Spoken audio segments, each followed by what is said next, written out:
Marc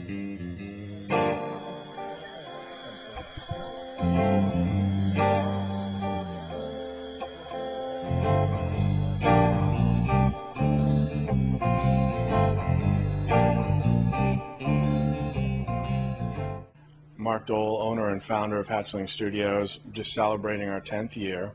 And this year we really got into doing a lot more independent filmmaking outside of just the corporate commercial work and broadcast work that we've been doing for 10 years. We started doing a documentary based on the lives of my 4 daughters who all have mitochondrial disease. It's a very rarely known disease, but a very widely spread disease. 1 in 3,000 people have mitochondrial disease. Mitochondrial diseases stem from and are somehow connected to Alzheimer's, Parkinson's, autism, diabetes, deafness, blindness, and seizures, heart problems, all these things, all these different neurological problems.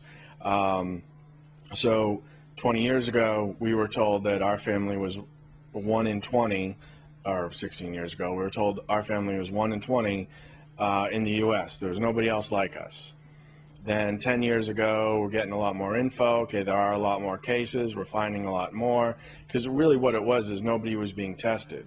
If you had one kid that had autism and another kid that always, had eyesight problems or whatever, needed glasses early, or like had a, needed to use an inhaler for breathing and everything. Those little things could be based in mitochondrial problems, but those aren't grave disorders, so nobody does the research. What happened with us is we had 2 girls that had seizures 1 month after they had their DPT shots, and then we're like, wow, this is strange. 1 month after this government shot, they have a seizure, then they keep on having seizures. And then we had twin daughters, and everything seemed fine. We requested that they did not get this injection, and come to find out they didn't get the first one, but they then did get a second one. The doctors told us it was a synthetic, not the live vaccine. And a year later, the oldest daughter, Ashley, was found out to be deaf, and her twin sister was half deaf. And now they're diabetic and have some other like thyroid issues and everything. So the diabetes and all these different things in the mitochondrial world really can stack up on you. And having started Hatchling 10 years ago, had a lot of great friends and a lot of great people work here that helped us. If I was gone a week, we had plenty of people here that could take over for us. And nobody really knew anything. So last year when we decided to do a documentary, after being told by so many other families, and we were finding 10, 20 other families in this region, region meaning the seacoast of New Hampshire, having this same problem. Like, wow, this is really big. So we started developing more and more and more, and then we created a 20-minute version of the documentary that showed here at New Hampshire Film Festival. Not a dry eye in the house, but it wasn't just a tearjerker movie. It was something that gave you a little information. You saw that we have fun as a family, and then there were the tears at the end. And what we're trying to do is develop a full feature, and we're bringing in a executive producer from New York who's going to help us structure really what our story should be. And because there's so much information that we have 100 hours of home video footage. Where can all this go? And then there's all these interviews with people that we talked to years ago. Like I had my Canon L1 video camera sitting on my lap when we were in a doctor's meeting 15 years ago. He didn't know I was taping him, and he was telling us what mitochondrial disease was. And he's like, you're going to come into the hospital for the next 2 weeks, and we're going to do all these tests. So now 15 years later, I want to go back and interview that guy, show him that tape, and talk to him about, look, you were right, even though the results from that test were wrong. But what happened was there's a bunch of false positives and false negatives when doing this test, because it's a very sensitive test. The muscle biopsy that is taken has to be immediately frozen and then brought to a lab still frozen, and many times it thaws out too much and just comes back with a false negative.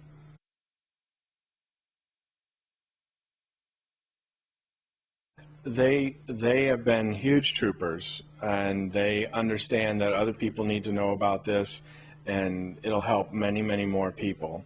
My daughter, that is totally deaf, is a little embarrassed by it, but not that much, and she's just more embarrassed about seeing herself on screen and is her hair all right type of stuff. The only thing I was asked to take out of the film was the twins were running around on Christmas morning one time with their shirt off. These twin girls, 6 years old, no problem, but now they're 16 and they're like, Daddy. I'm like, all right, I'll cover it up, I'll do something. But the family's been very supportive, and after doing this and getting so many more people who've known us for 20 years that didn't really know the extent of what we have to go through every day, to have them helping us out and wanting to, introduce us to somebody else that might be able to give a little bit of money or a lot of money, or to help us finish the documentary, or a corporation that might be interested in sponsoring the documentary. It's just been a nice grassroots growth.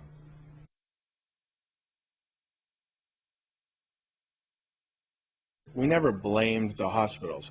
We did start wondering about, when we heard about the DPT shots being problematic, and now 20 years later, all these people in New Jersey think DPT is causing the autism breakout in New Jersey. There's there's just the little things that that are there, and you kind of look inwards and go, is it me? Is it us? Is it the two of us? Because it is a genetic disorder. We're told that right out. And, kind of doubting ourselves and not wanting to ask a lot of those questions. Just kind of putting blinders on and go, all right, what do we do for the kids?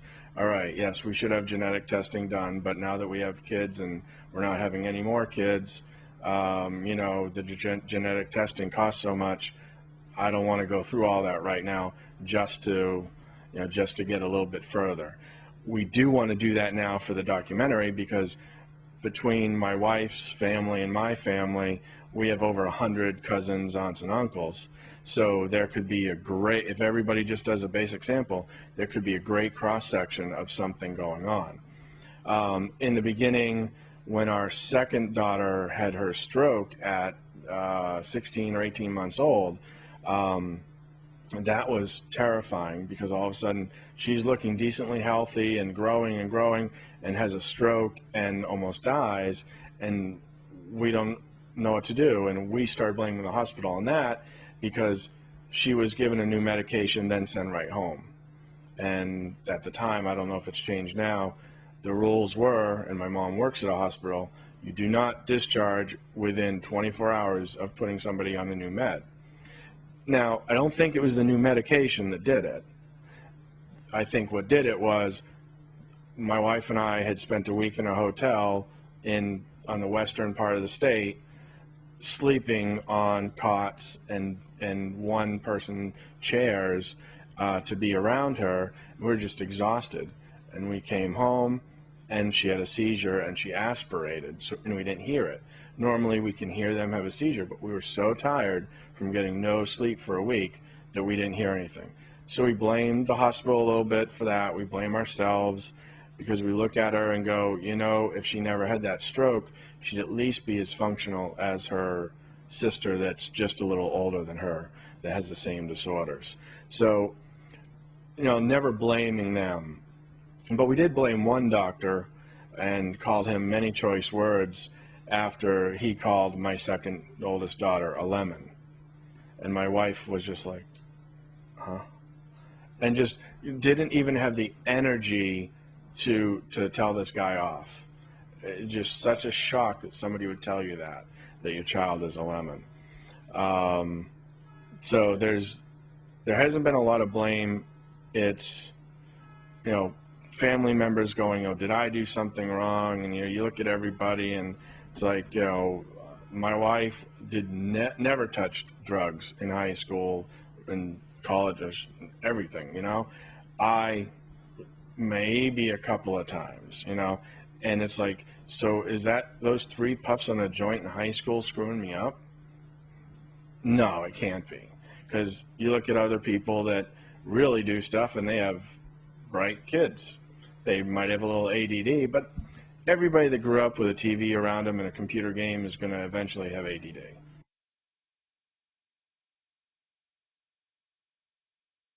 It's interesting that all of this has happened to us, and it seems like there's so many reasons. When my wife and I first got married, we had the 2 kids, and we're like, I really want to go to LA and work in the movie industry and everything like that. But with the seizures and everything, we really needed to stay here and have the family support group that we have here.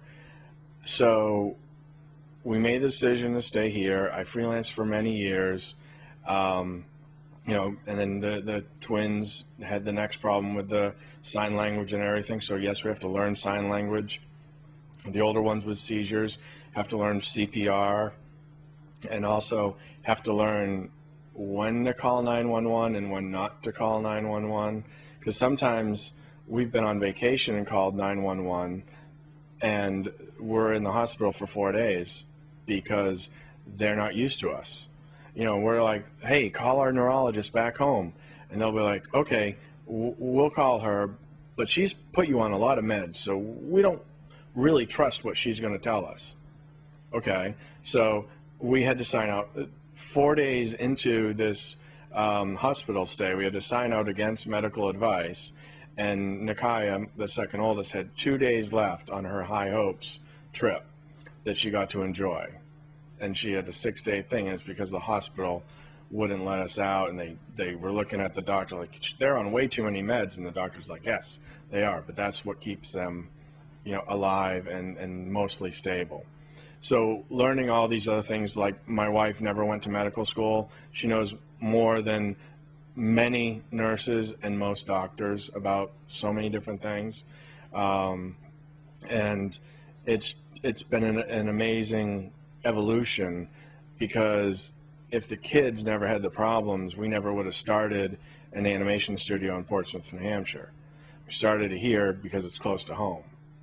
So I think that's kind of a unique way of saying, Hatchling Studios is here in Portsmouth because my kids were special needs. And I'm not saying this, but other people have said this about us, that having us here is good for the community. And, well, now during the festival, we helped put 10 of the films out to tape. We helped with a lot of DVD duplication and replication and transferring video for people, lots of different stuff. So we've helped the festival a lot in that way. My wife was the hospitality coordinator for the festival. And even with all those things, when they presented the award for the best documentary, the person presenting it went through the criteria of how a film is picked. So it's not like, oh, the people here that work at the festival pick which ones and we pick our friends' films. No, it's, you have 30 screeners, 40 screeners that watch every movie, they rate every movie, and that's how they're picked.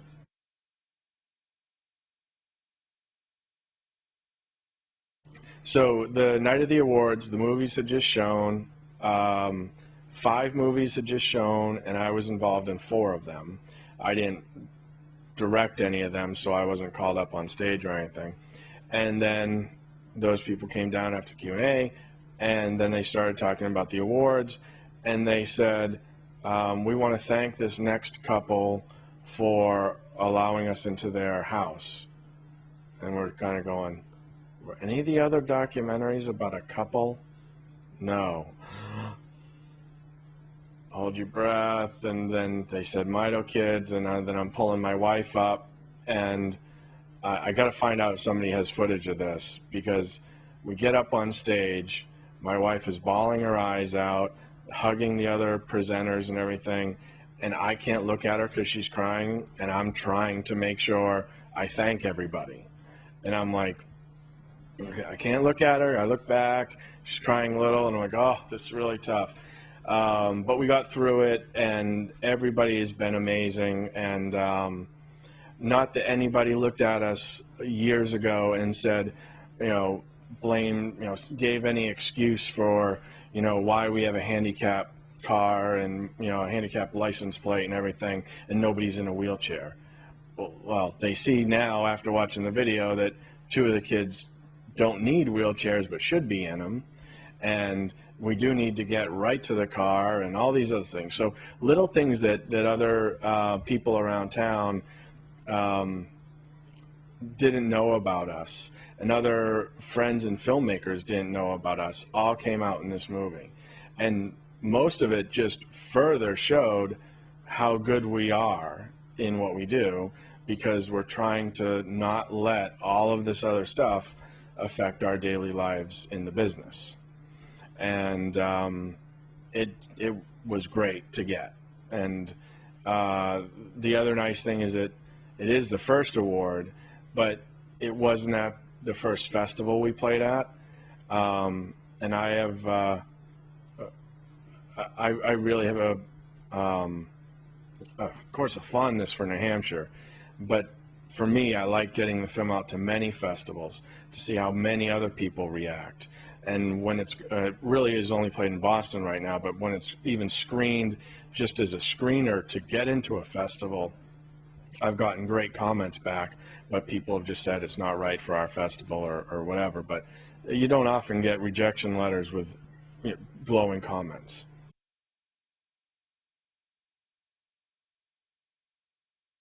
In the feature, we don't want to get too clinical.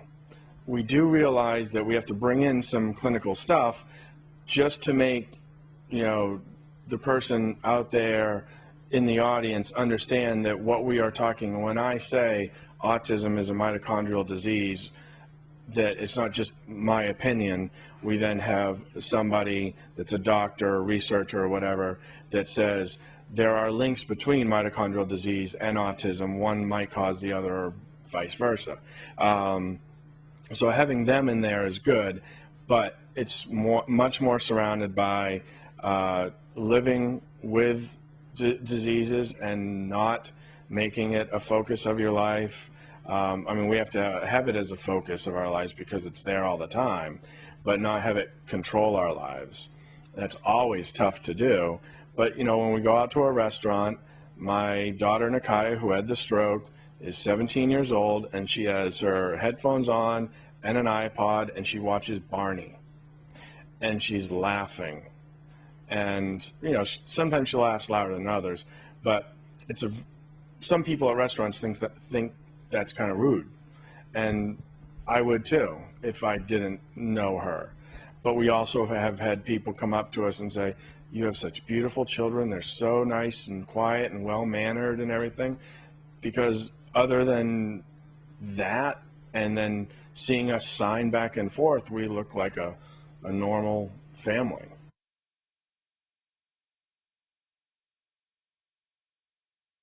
Because we're an animation studio here, or is it because of animation? I guess kind of that way. A lot of local filmmakers have come to us and asked for animated titles and animated this or a quick visual effect here or there. And in around 2003, my friend Alfred Thomas Catalfo asked me to do something for one of his projects, and we said, yeah, no problem. He's like, I got something coming up. It's called the Norman Rockwell Code. It's going to be a spoof of the Da Vinci Code. I'd love for you to help on that. I go, I'd love to produce it with you. And then what happened is he started seeing, wow, okay, he's not just the animation guy, he can produce. And it's like, well, yeah, I produce animation all day long. Producing video is very similar. And producing video is what I used to do before I got into animation. So the Norman Rockwell Code, and then here at Hatchling, we developed a few short films One of them was called The Toll. It went to 80 festivals, has 10 Best of awards, and is a very funny mockumentary style interview between a college student and a bridge troll who's tired of the computers taking over his job. Then we've come out with Endurance Challenge, which is a web series that we've put a couple things out. And this year we're working on a short called Super Service, which is about a guy that comes up to this ultra-modern gas station and can't fill up his car. That didn't make it in time to put into the film festival. But through the last year, other friends have come to us and said, you know, you did that animation for our movie before. Could you do an animation or a visual effect for this one? And hey, you know, so-and-so tells me you used to be a cameraman. Can you be like the assistant cameraman on this thing? I'm like, assistant cameraman? Sure, what the heck? It's a 2-day thing. I haven't done it in a long time. And the cameraman's a friend of mine. Let's do this. So that led to me being assistant camera, associate producer, all these other roles on that one film. And then including, I did editing work on it too. And then that was a film called Killing Dinner. And then some of the same people in the crew did a film called Drawing from Life, and then I was the assistant director on that, and producer and editor, and then that led into Crooked Lane, which Chase Bailey wrote and directed, and had me in as the editor, and Hatchling did all the visual effects. So within 8 months, just this little, yeah, I'll be an assistant cameraman for you, went into, okay, yeah, I'll edit this, and Chase has given me great feedback and kudos, as well as many other people have that don't know me about the editing for the film. So that's great for me because that's where I started in this field to do. We also did a film called Tweet, which was a 48-hour film. We grabbed my Nikon DSLR and went and shot a 6-minute movie, and it's funny, and it won the Best New Hampshire Film and Best Director, and now that film goes on to play or compete at the Nationals at NAB in 2010.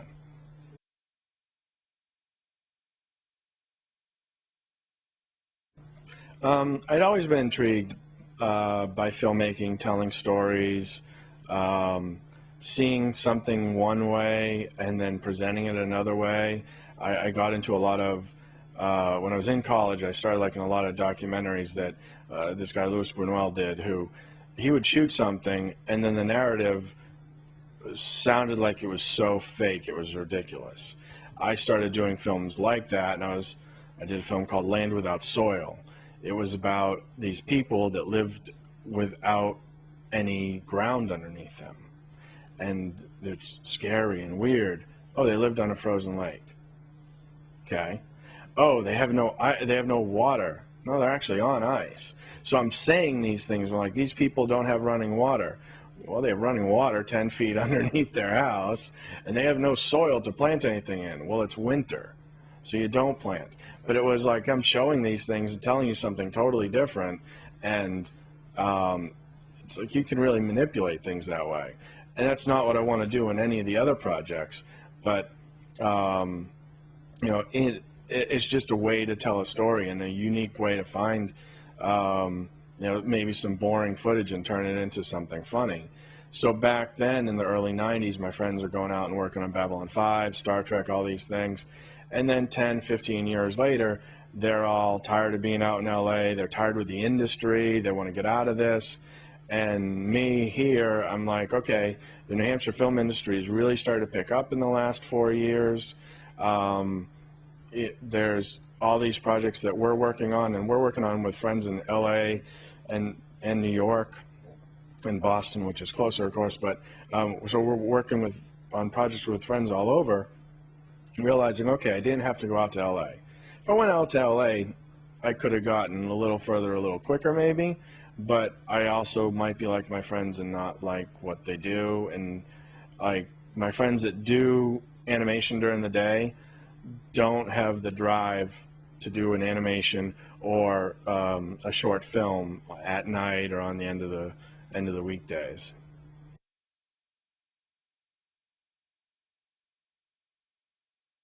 Yeah, my wife Wanda is our CFO of the company. She handles all the financial stuff. She also this year volunteered for the film festival to be the, I don't know what her official title was, hostess, but she planned all the parties, she booked all the filmmaker rooms, got all the flights, coordinated the limos. Oh, everything. I mean, it was amazing how much work she put in to helping the festival this year. And I'm like, next year I'm just going to make a film. That'll be easier. Because I can make a film for 3 months and 4 months and tinker it and get something good. And then show it at the festival, not spend 3 or 4 months prepping and then, oh my God, you're so busy for 3 days.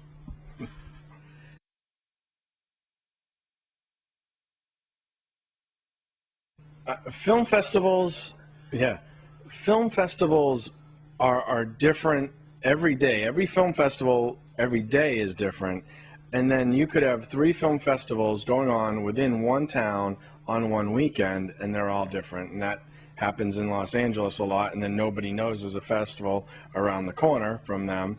Um, but some of the really good ones that we've gone to, and the bigger ones that we've gone to, it's been interesting because we'll submit through the proper channels, and we'll say our two-time award-winning film, The Toll, has never played in your state or your area of the country, and we don't get in. Then I'm at another film festival, and just at a networking event, talking to somebody, and they're like, "So, what do you here with?" I'm like, "The Toll." She goes, "Oh, what is it?" I go, "It's an animated mockumentary, blah, blah, blah. It's won a couple of awards." "That sounds awesome." Pick up the iPhone, or back then it was the iPod, started playing it, and she goes, "That looks gorgeous. I want that for my festival." You just turned us down 2 weeks ago." "No way." "Yeah, you did." It was such a big festival, and this happens on a few festivals. It was such a big festival that there's so many screeners, and when one screener looks at it, it's gone. New Hampshire has been really good because they have everybody screen every film. It's not like one person doesn't like it, it's out. Everybody screens all the different films. That way, if somebody really liked it, somebody gave it 5 stars, but everybody else gave it 1, that one person that gave it 5 stars could stand up and say, "But I believe this," and that way it can get up the chain a little bit more. And I like seeing that happen. Festivals going more towards digital projection will be much better. Just for us to output, HD cam tapes and digibetas and everything is, a couple $1,000s on a film that is the documentary about our life. And so we've been trying to raise money for all that, but it's just like, wow, I could also just give you this little SD card that has everything on here and pop it right in. And I did a test for them here recently at this film festival where I showed 5 films that all fit on a 2 gig SD card, popped it into my PlayStation, and projected it HD, and blew everybody away.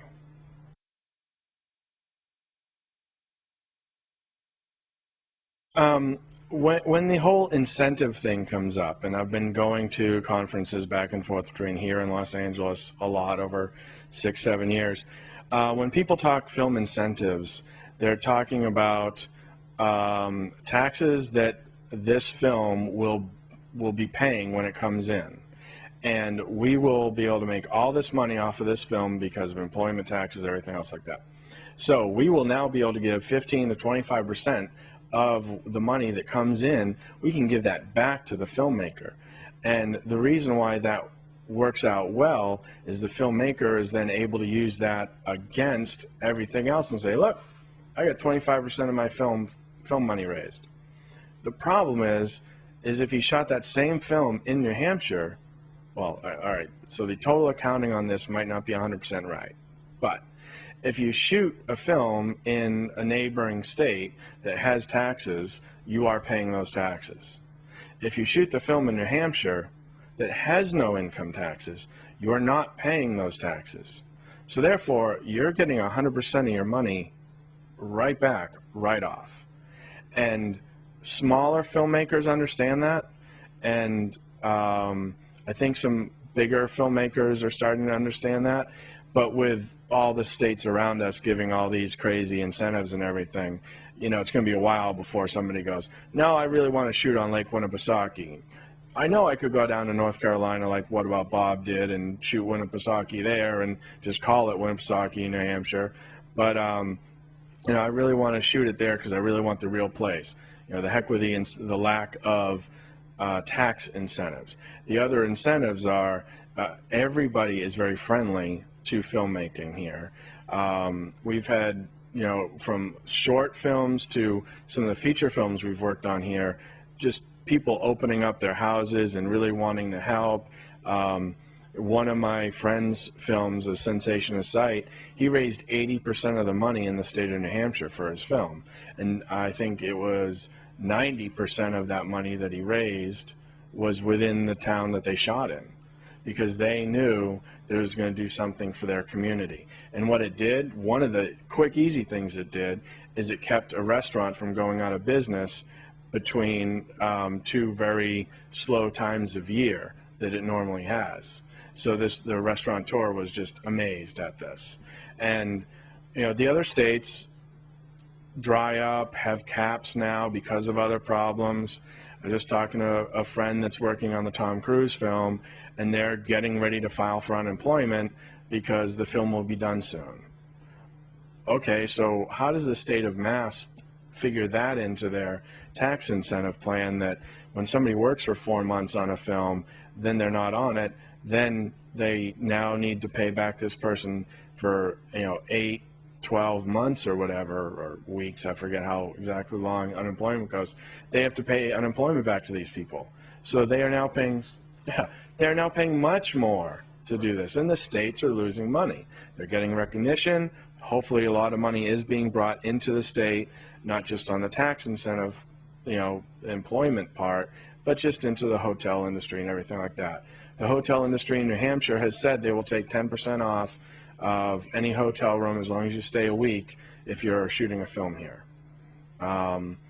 Many of the restaurants have also talked about dropping rates, and a lot of the other crew and rental houses and everything are very open to helping people.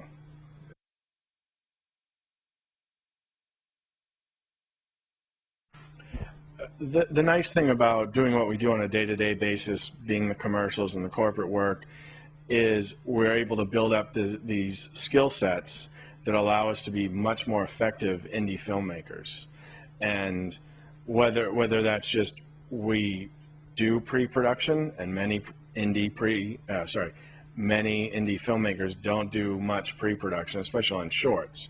So we're used to doing pre-production. We're used to doing storyboards. We're used to following a process. And I think that's what's helped a lot of our projects look a little bit better, come out just a little bit better, because now we're closing in on 20 awards through 5 different films in the past 4 years. So having a group of people that you work with daily that you still want to work with on the weekends, but just change hats. Like, okay, now this weekend we're doing a live action film, and you know, you're going to be the director, and I'll be your camera guy, even though normally I'm your boss or something like that. Those are just fun team building exercises. Every now and then we need to go shoot a video, and we hire a video crew, and everybody here understands everything that the video crew needs, unlike other animation studios that might not have any experience in actually being on set and doing anything.